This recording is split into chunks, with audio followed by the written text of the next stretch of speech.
Welcome to reality check. ప్రస్తుతం మనతో పాటు ఉన్నారు పొలిటికల్ అనలిస్ట్ పురుషోత్తం రెడ్డి గారు. సార్ నమస్తే అండి. నమస్తే స్వర్ణ గారు. సార్, ఎమ్మెల్సీకి సంబంధించి అసలు నాగబాబు గారికి ఇస్తారా ఇవ్వరా, మంత్రి పదవా, మనం చాలా సందర్భాల్లో కూడా ఈ ఊహాగానాల గురించి చర్చించాం.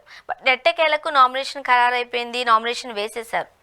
ఇప్పుడు వేసిన వాళ్ళ సంగతి పక్కన పెడితే లేని వాళ్ళ గురించి మాటలు వినిపిస్తున్నాయి ఏపీలో. ముఖ్యంగా పిఠాపురం నియోజకవర్గాన్ని త్యాగం చేశారు వర్మగారు. అక్కడ పిఠాపురంలో వర్మగారి పలుకుబడి కావచ్చు, లేకపోతే ఆయన స్థానం కావచ్చు, అందరికీ తెలిసింది. ఇప్పుడు కనీసం ఎమ్మెల్సీ అన్న ఇస్తారేమో అనుకున్నారు, దానికి కూడా వర్మగారు నోచుకోలేకపోయారు పాపం. ఫస్ట్ ఆఫ్ ఆల్ ఏం చెప్తారు? రాష్ట్రంలో కానీ దేశంలో కానీ ఒక రాజకీయ పార్టీ అధికారంలోకి వచ్చిన తర్వాత ఎమ్మెల్సీలు, ఎమ్మెల్యేలు, లేదా ఎంపీలు, లేదా కార్పొరేషన్ చైర్మన్లు చాలా పరిమితంగా ఉంటాయి.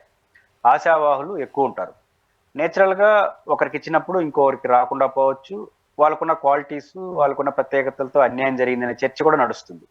ఇది రాజకీయాల్లో సహజం. అయితే పిఠాపురం అందుకు భిన్నమైంది. ఎందుకంటే పిఠాపురం మాత్రం ఎందుకు భిన్నం కాదు అని అనొచ్చు. ఎందుకు భిన్నమైందంటే సొంత పార్టీలో అవకాశాల కోసం త్యాగం చేసింది కాదు, ఇంకొక పార్టీ వాళ్ళతో పొత్తు పెట్టుకున్న కారణంగా పోయిన పదవి, ఆయనకు అవకాశం దక్కలేదు. నెంబర్ 1.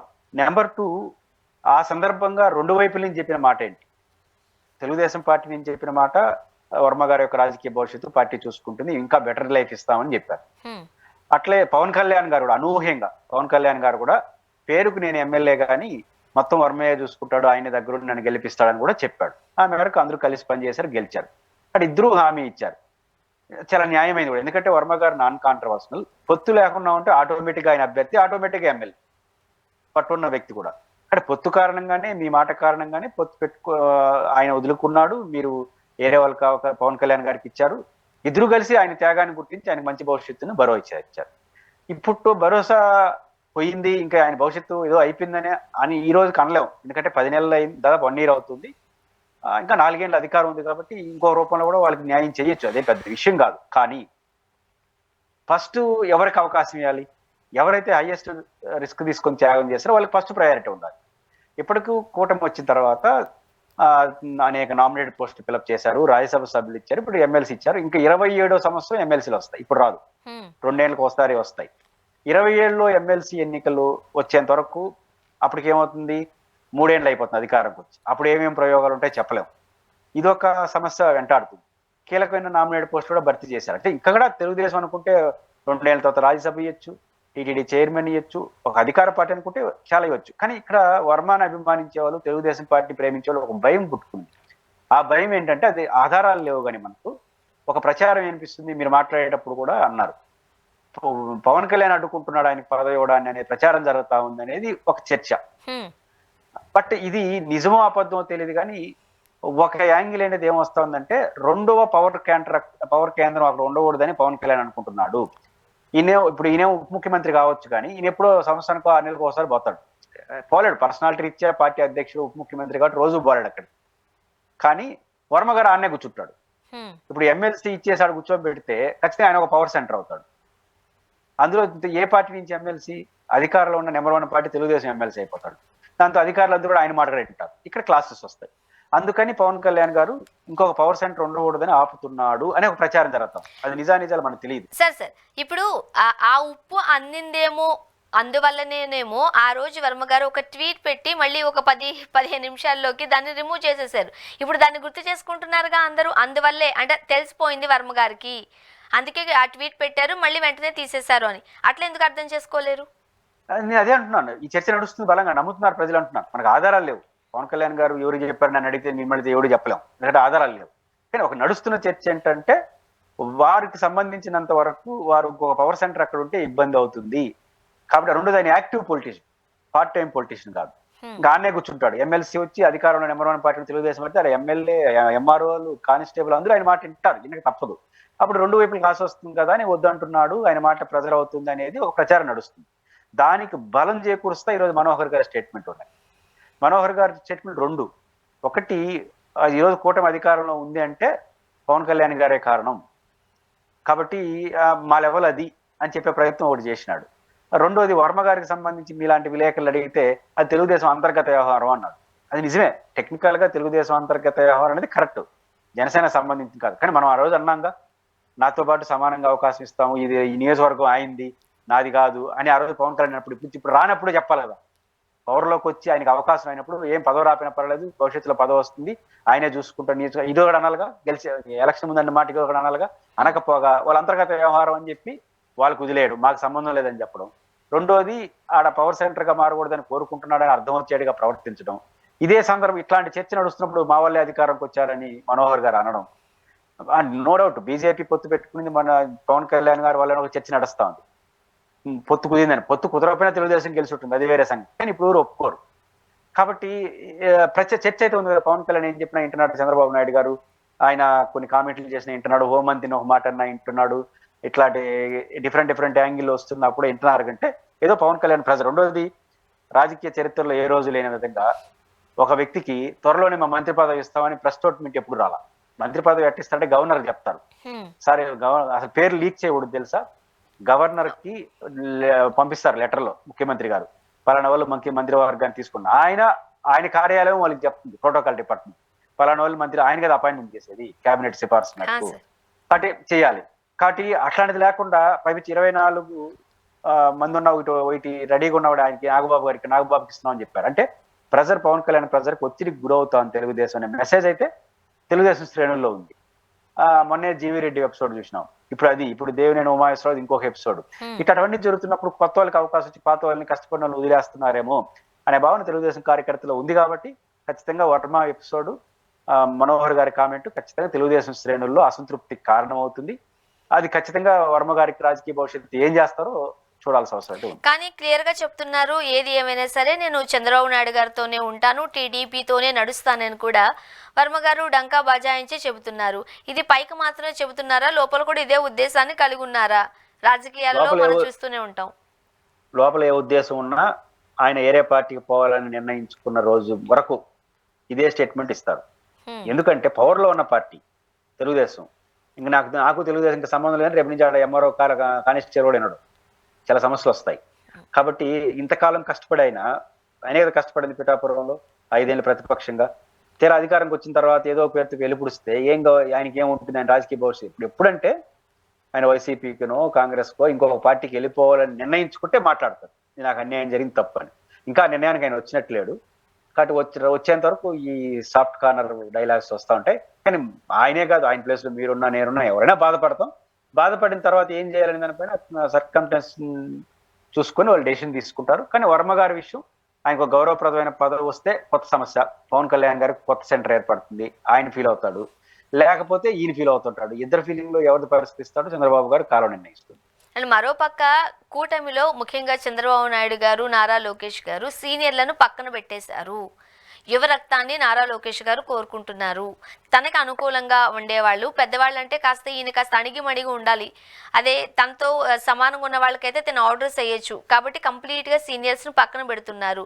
ఆ కోవలోకి ఎమ్మెల్సీకి సంబంధించి ఒక్కరికి కూడా ఇవ్వలేదు అనేది కూడా ఒక టాక్. చూస్తుంటే కూడా అలానే కనిపిస్తోంది. ఇది చాలా నేచురల్ విషయం. కొత్త నాయకత్వం లీడ్లో వచ్చిన తర్వాత సీనియర్ నాయకులు సర్దుకోవడం కష్టం, ఎందుకంటే వాళ్ళకి అనుభవం ఎక్కువ ఉంటుంది. కొత్త నాయకత్వం వాళ్ళు ఏదో ఆర్డర్లని కాదు, కానీ మనకే మానసికంగా ఇన్కన్విన్స్ ఉంటుంది. లోకేష్ గారు ఎంత అధికార కేంద్రంలో ఉన్నా పెద్ద ఆయన పిలిచి చెప్పినట్టుగా చిన్న ఆయనతో పెట్టడం ఈజీ అవుతుంది. ఇప్పుడు మనం చూసాం, ఆలపాటి రాజా గారు చంద్రబాబు గారితో కలిసి రాజకీయాలు చేసినాడు. మన ఎమ్మెల్సీ గెలిచిన వెంటనే చంద్రబాబు గారిని వదిలేసి లోకేష్ని పొగుడుతున్నాడు. అంటే మారిన పరిస్థితి, అది కొంచెం ఇబ్బంది. ఏందో ఇంటి పొగుడుతున్నాడు అనేసి అంటే ఖచ్చితంగా లోకేష్ గారికి కూడా ఇబ్బంది, పొగిడించుకోవడం కూడా ఇబ్బంది. ఆయన పాపం పొగడడం వీళ్ళు ఇబ్బంది కాదు, ఆయనకు కూడా కొంచెం ఇన్కన్వీనియన్స్గా ఉంటుంది. రెండోది, కొత్త రకం ఆలోచనలు ఒక రకంగా ఉంటాయి, పాత వాళ్ళ ఆలోచనలు ఒక రకంగా ఉంటాయి రాజకీయాల్లో. కాబట్టి లోకేష్ గారికి అడ్జస్ట్ కావడం కూడా కొంచెం ఇబ్బంది అవుతుంది ఎవరున్నా. కాబట్టి లోకేష్ గారు ఎమర్జ్ అవుతున్నాడు, ఈ లీడర్గా కాదు, నెంబర్ 1 పర్సన్గా తెలుగుదేశంలో. కాబట్టి ఆయనకు సంబంధించి ఆయన వయసు అన్నిటికీ ప్రయారిటీ వస్తుంది. సీనియర్ లీడర్లతో వాళ్ళకి ఇబ్బందే, ఈయనకి కూడా ఇన్కన్వీనియన్స్, ఇబ్బంది అన్నకన్నా అసౌకర్యంగా ఉంటుంది. కాబట్టి ఖచ్చితంగా యంగ్ లీడర్షిప్ని ఆయన ఎంకరేజ్ చేస్తాడు. కాబట్టి సీనియర్లకు ఉన్న ఆప్షన్ 2, లోకేష్ గారితో మాట్లాడుకొని గౌరవప్రదంగా వాళ్ళ వారసుల్ని లోకేష్ గారికి అప్పగించడం, ఇంతకు మించి మార్గం ఏమీ లేదు. కాబట్టి ఖచ్చితంగా భవిష్యత్తులో సీనియర్లకు సర్దుకొని తనయులకో తనయరాలకో అవకాశం ఇచ్చాడు. ఇప్పుడు ప్రతిభా భారతి గారు కూతురు అవకాశం ఇచ్చాడు. ప్రతిభా భారతి గారు ఏమో ఎమ్మెల్యేగా పోటీ చేసి గెలవకూడదా? కానీ ఆమె తప్పుకొని కూతురికి ఇచ్చిందంటే ఆ సీనియర్ వదిలేసి కూతురికి ఇస్తే ఆమె చూసుకుంటున్నాను. ఎస్, లోకేష్ గారి కాంటెంపరీ అయిపోయింది, ఎమ్మెల్సీ వచ్చింది. కాబట్టి ఎవరైనా సరే ప్రతిభా భారతి గారి లాగా ఖచ్చితంగా తన వారసుల్ని, అమ్మాయి ఉంటే అమ్మాయి, అబ్బాయి ఉంటే అబ్బాయి తీసుకొని పార్టీలో ఎమర్జ్ చేయడం, లోకేష్ గారికి అనుసంధానంగా పనిచేయడం ఇద్దరికి మంచిది, వీళ్ళకి మంచిది, ఆయనకి మంచిది. కాబట్టి ఇది అనివార్యం. అయితే ఈ మాట డైరీగా చెప్పకుండా ఏదేదో చెప్తారు అని జరగబోయేది ఇదే. భవిష్యత్తులో సర్దుకొని లోకేష్ గారితో తమ వారసుల్ని రాజకీయాల్లో తీసుకురావడం మినహాయించి సీనియర్లకు ఇంకో పరిష్కారం లేదు. లేదా వద్దు అనుకుంటే పార్టీ నుంచి సర్దేయడమే, అంతకుమించి ఇంక చేయగలిగింది ఏమీ లేదు. సర్దుకోవడం, సర్దేయడం, ఇది తప్ప సీనియర్లకు ఇంకొక అవకాశం లేదు. సార్, ఇప్పుడు ఎప్పుడైతే ఎమ్మెల్సీలు నామినేషన్స్ అయ్యాయో ఇన్ని రకాల పాయింట్స్ తెర మీదకి వస్తున్నాయి, మనం డిస్కస్ చేస్తున్నాం. రాజకీయాలు ఈ మధ్య కాలంలో మనం చూస్తే ఏ అధికారంలో పార్టీ ఉందో ఆ పార్టీలోకి జంప్ అయిపోవడం ప్రతి ఒక్కరికి అలవాటు అయిపోయింది. ఇంతకు ముందులాగా ఒక పార్టీలో నిబద్ధతగా కూర్చునే రాజకీయ నాయకుల్ని మనం చూడలేకపోతున్నాం. కాకపోతే వెళ్లే ముందే కొన్ని లెక్కలు ఉంటాయి. వాళ్ళకి పదవి ఆశ చూపుతారా, ఇంకొకటి ఆశ చూపుతారా, ఏదో ఒక తాయిలాలు అయితే ఉంటాయి.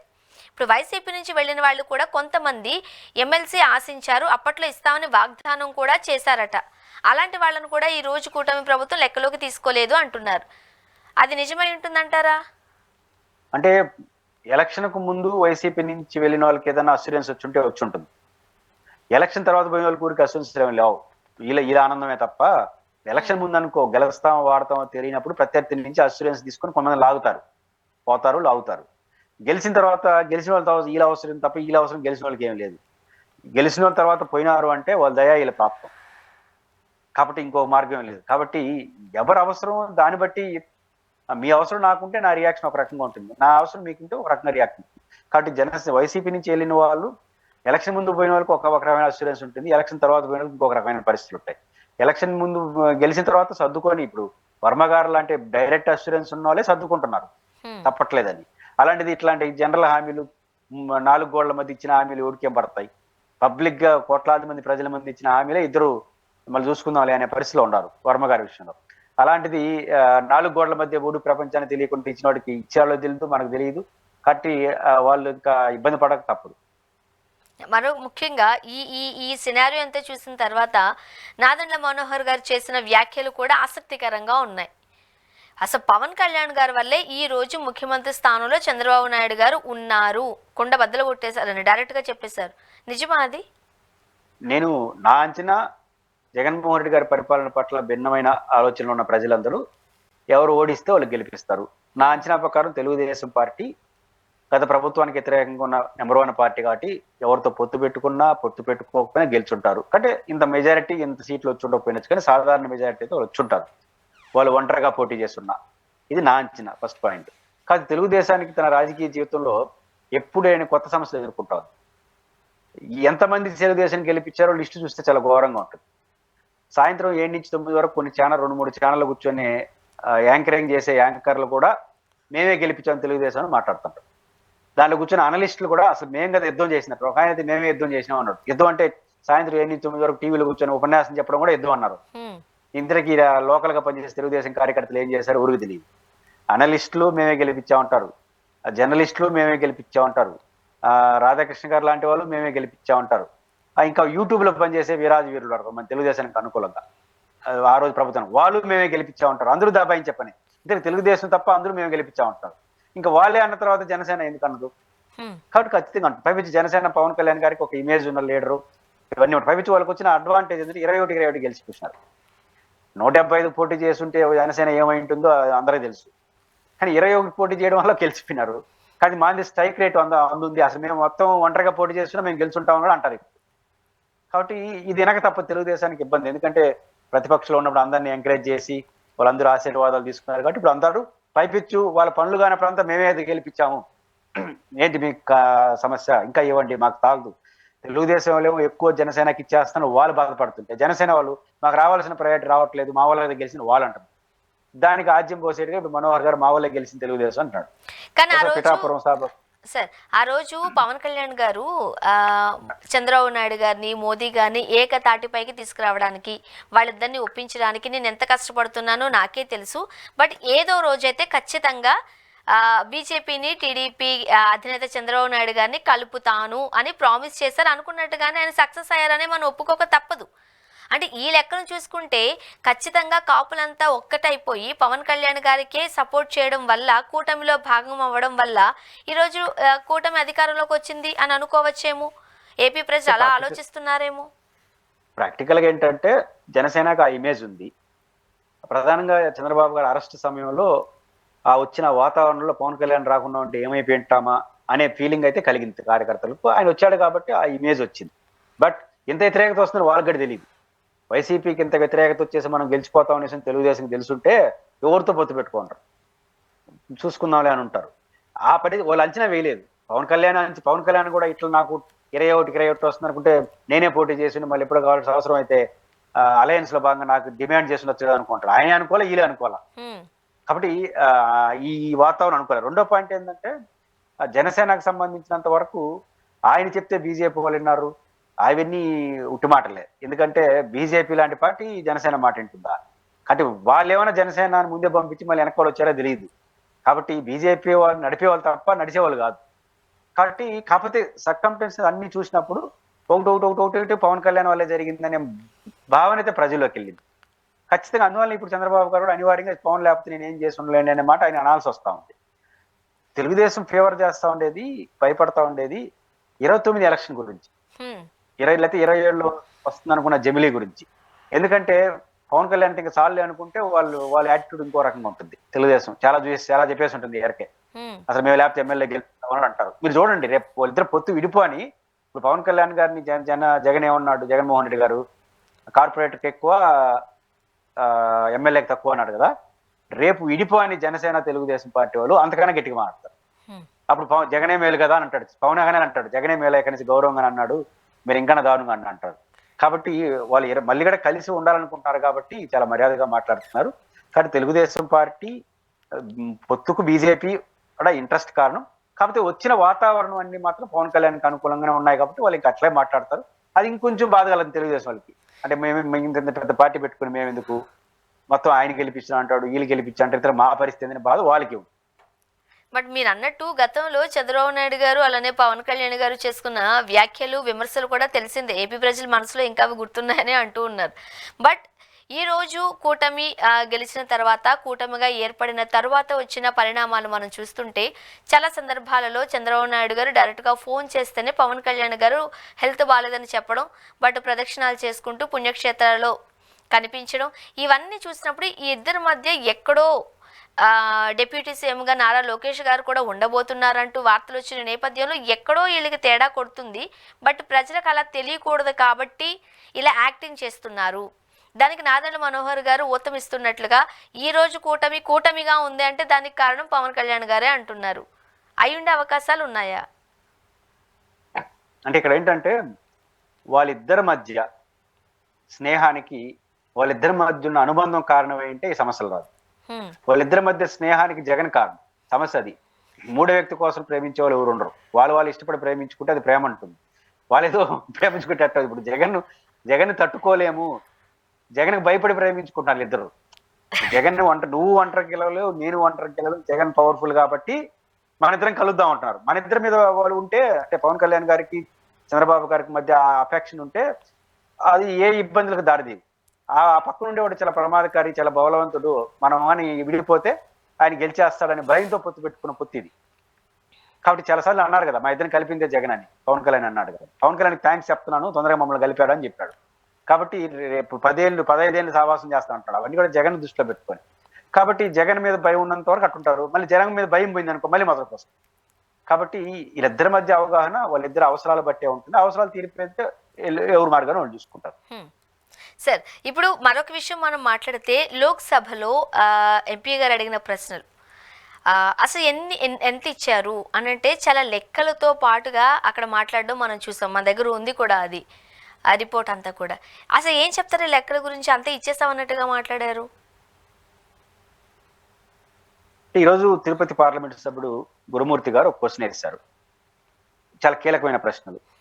అదేంటంటే రాజధాని అమరావతికి కేంద్ర ప్రభుత్వం ఇప్పటి వరకు ఇచ్చింది ఏంటి, భవిష్యత్తులో ఇవ్వబోయేది ఏంటి, ఇస్తున్న అప్పులు ఏ పద్ధతిలో ఇస్తున్నారు, ఎట్లా ఇస్తున్నారని కీలక ప్రశ్నలు వేశారు. వాళ్ళు కీలకమైన సమాచారం కూడా ఇచ్చారు. ఇప్పటివరకు ఆంధ్రప్రదేశ్లో డబుల్ ఇంజిన్ సర్కార్ బీజేపీ ఉంటే అమరావతి గ్రోత్ రేట్ పరిగెత్తుందని, అమరావతి కేంద్ర ప్రభుత్వం ఇతోధికంగా సహాయం చేస్తుందని ఏదేదో ఊహించాం. కానీ దానికి పూర్తి రివర్స్లో ఈరోజు నిరాశజనకంగా ఆందోళన కలిగించే పద్ధతిలో కేంద్ర ప్రభుత్వం సమాధానం ఇచ్చింది. ఖచ్చితంగా ఆంధ్రప్రదేశ్ ప్రభుత్వం రియాక్ట్ అవ్వాలి, వెంటనే గొడవ పడాలి. నేను అన్నాను, మీరు మిత్రులుగా ఉన్నారు కాబట్టి ఈ సమాధానాన్ని దృష్టిలో పెట్టుకొని మీరు కేంద్రంతో మిత్రపక్షంగా మాట్లాడుకొని కొన్ని మార్పులు అయితే తెచ్చుకోవాలి. లేకపోతే ఆంధ్రప్రదేశ్ చాలా తీవ్ర ఇబ్బంది పడుతుంది, రాజకీయంగా మీరు కూడా ఇబ్బంది పడతారు. ఎందుకంటున్నానంటే గురుమూర్తి గారు అడిగిన ప్రశ్నలకు ప్రధానం ఏంటి? బైఫర్కేషన్ యాక్ట్ ప్రకారం మనకు మౌలిక వసతులు, రాజధానికి సంబంధించిన చట్టబద్ధమైన అస్యూరెన్స్ ఉన్నది ఏంటంటే మౌలిక వసతులు, అసెంబ్లీ, సెక్రటరియట్, రాజ్భవన్, గవర్నర్ బంగ్లా దాంట్లో సహాయం చేయడం, మరియు 15,000 హెక్టార్లు డీఫారెస్టేషన్ కూడా వెసులుబాటు కల్పించాలి. అంటే రాజధాని కోసం అవసరమైతే డీఫారెస్ట్ ఉంది అనుకో, డీఫారెస్టేషన్కి అనుమతి ఇవ్వాలి. అట్లాంటి ఒక అస్యూరెన్స్ విభజన చట్టంలో ఏం చేస్తున్నారు? దాంట్లో క్లాజ్ ఉంది, సహాయం చేయాలని రాస్తున్నారు. ఎంత ఇవ్వాలని రాయాలి విభజన చట్టంలో. సహాయం అంటే ఎంత? 1000 కోట్లని ఇవ్వచ్చు, 1000 రూపాయలు కూడా ఇవ్వచ్చు, వాళ్ళ ఇష్టం. దీని ఆధారంగా చేసుకుని మళ్ళీ గతంలో తెలుగుదేశం పార్టీ ఫస్ట్ అధికారులు వచ్చినప్పుడు ఒక 2,500 కోట్ల రూపాయలు ఇచ్చారు. 1,500 కోట్లు ఒకసారి, ఇంకొక 1000 కోట్లు ఒకసారి. ఆ మౌలిక వసతులు అంటే రకరకాల ఇంకేమేమి పేరు ఇచ్చారో మనకు తెలియదు. ఇప్పుడు దాన్ని చెప్తున్నారు, అది ఇచ్చామని చెప్తున్నారు. ఇప్పుడు 2014 నుంచి 19 వరకు ఇచ్చింది. అంటే ఇప్పుడు కట్టిన టెంపరీ అసెంబ్లీ, టెంపరీ సెక్రటరీ వాటి అడిగిన ఈ డబ్బులు ఏమైనా వాడుకున్నారా? వాడుకుంటే ఇప్పుడు పర్మనెంట్ స్ట్రక్చర్ కూరు కట్టాలి, మనమే కట్టుకోవాలి. నిజానికి విభజన చట్టం ప్రకారం అసెంబ్లీ, సెక్రటరియట్, రాజ్భవన్ వాళ్ళు డబ్బులు ఇచ్చి కట్టేస్తే మనకు ఫ్రీ అయిపోతాం. ఇప్పుడు ఏం చెప్తున్నారు? ఆ 2,500 కోట్లు సర్దుకోమన్నారని డౌట్ వస్తుంది నాకు. అంటే అవి అన్ని దానికేనా అంటే చాలా అన్యాయం. ఎందుకంటే మౌలిక వసతులకు మీరు 50,000 కోట్లు అవుతుందని ప్రపంచానికి చెప్పి దాంట్లో 500 కోట్లు ఇస్తే అదేమి ఇవ్వడం, మీరేమి తీసుకోవడం, రాష్ట్రానికి భారం, అమరావతి రాజధాని ముందుకెళ్ళదు, ఇంకా మేమే కట్టుకుంటామంటే అప్పు చేసి కట్టుకోవాలి. ఎంత భారం అయిపోతుంది ఆంధ్రప్రదేశ్కి. కాబట్టి ఇది రాష్ట్రానికి భారం అవుతుంది, మరియు మీకు కూడా పొలిటికల్ గా రేపు నష్టం వస్తుంది. ఆ కేంద్రం ఇస్తుంది, దాని అంతటా అదే నిర్మించుకుంటుందని ప్రజలకు చెప్పి మొత్తం డబ్బులు అప్పులు చేసి కడతా ఉంటే ప్రజల్లో వ్యతిరేకత వస్తుంది, పని కూడా తొందరగా జరగదు. అంటే ప్రభుత్వం స్పందించాలి. రెండోది ఇంకొక కీలక అంశం చెప్పారు, అదేంటంటే FRBM లిమిట్స్ లోకి లోన్ మనం ప్రపంచ బ్యాంక్ లోన్ ఇచ్చింది కదా, పురంధేశ్వర్ గారు ఏమంటారు? వాళ్ళు చెప్పలేదు కానీ ఆ డబ్బులు మేమే కడతామని చెప్పింది కేంద్ర ప్రభుత్వం. ఈరోజు ఎక్కడ లేదు అది ఆన్సరు. FRBM లిమిట్స్ అంటే ఆంధ్రప్రదేశ్ కు మనకున్న FRBM లిమిట్స్ 60,000 కోట్లు అప్పులు తెచ్చుకుంటున్నాం కదా, విదేశాలు రకరకాలు. ఆ అప్పులు ఒక పరిమితి ఉంటుంది, ఆ పరిమితి లోపడే ఈ 15,000 కోట్లు కానీ తెస్తే ఈ FRBM లిమిట్స్ కూడా అమౌంట్ తగ్గిపోతుంది. కాబట్టి FRBM లిమిట్స్ దాటికి ఈ డబ్బులు తీసుకునేదానికి అస్యూరెన్స్ ఇచ్చారు వాళ్ళు. డబ్బులు మనమే కట్టాలి వాళ్ళు ఇచ్చిన ఆన్సర్ ప్రకారం. ఇంకా మీరు ఏమి సహాయం చేసినట్టు? కేంద్రం అప్పు సహాయం చేసిందా? అప్పు సహాయం అంటారా? ఇదేనా డబ్బులు సర్కార్ అంటే? కాబట్టి ఖచ్చితంగా చాలా కీలకమైన ఆన్సర్ చేశారు. కాబట్టి దీని ప్రభుత్వంతో మాట్లాడాలి, లేకపోతే ఆంధ్రప్రదేశ్కి అమరావతి వరం కావాల్సింది భారం అయితే అది చాలా నష్టం వస్తుంది. ఖచ్చితంగా ఇది రాష్ట్ర అప్పులకు సంబంధించిన బీజేపీతో కలిసి ఉన్నామంటే మీరు ఇంకేం సాధించినట్టు? అక్కడ 22,500 కోట్లు తీసుకుంటే ఏమైపోయినట్టు? ఇప్పుడు పర్మనెంట్ అసెంబ్లీ, పర్మనెంట్ సెక్రటరియట్ 15,000 కోట్లు తీసుకొస్తున్నారు, ఇంకో మొత్తం 30,000-40,000 కోట్లు అంటున్నారు. అసెంబ్లీ, సెక్రటరియట్ అన్ని మీరు దాంట్లోనే కట్టి మరి ఆ డబ్బులన్నీ ఆంధ్రప్రదేశ్, ఇవన్నీ అప్పులు ఎవరు కడతారు? రాష్ట్ర ప్రజలు కట్టాలి, రాష్ట్ర బడ్జెట్ నుంచి కట్టాలి. కాబట్టి చాలా నష్టం వస్తుంది రాష్ట్రానికి. ఖచ్చితంగా గురుమూర్తి గారికి కీలకమైన ఆన్సర్ తెచ్చింది కాబట్టి మీరు కొట్టేయండి, కొట్లాడని ప్రభుత్వానికి చెప్పను, కానీ మిత్రపక్షం కాబట్టి మీరు మాట్లాడుకొని మీ ఆందోళన చెప్పి ఖచ్చితంగా ఆ 15,000 కోట్లలో వాళ్ళు ఏమిస్తారో తీసుకోవాలి. 2 విభజన చట్టం ప్రకారం అసెంబ్లీ, సెక్రటరియట్, రాజ్భవన్, హైకోర్టు అనేది కేంద్ర ప్రభుత్వంతో డబ్బులతో కట్టాలి. ఇంకా ఇతోధికంగా కేంద్రం గ్రాంట్స్ ఇవ్వాలి, మరియు అప్పులకు సంబంధించినంత కూడా వాళ్ళు కొంత భరించాలి. ఈ 2 లేకపోతే రాష్ట్రానికి పెద్ద సమస్యగా మారుతుంది. పొలిటికల్ గా తెలుగుదేశానికి కూడా అంత మంచిది కాదు.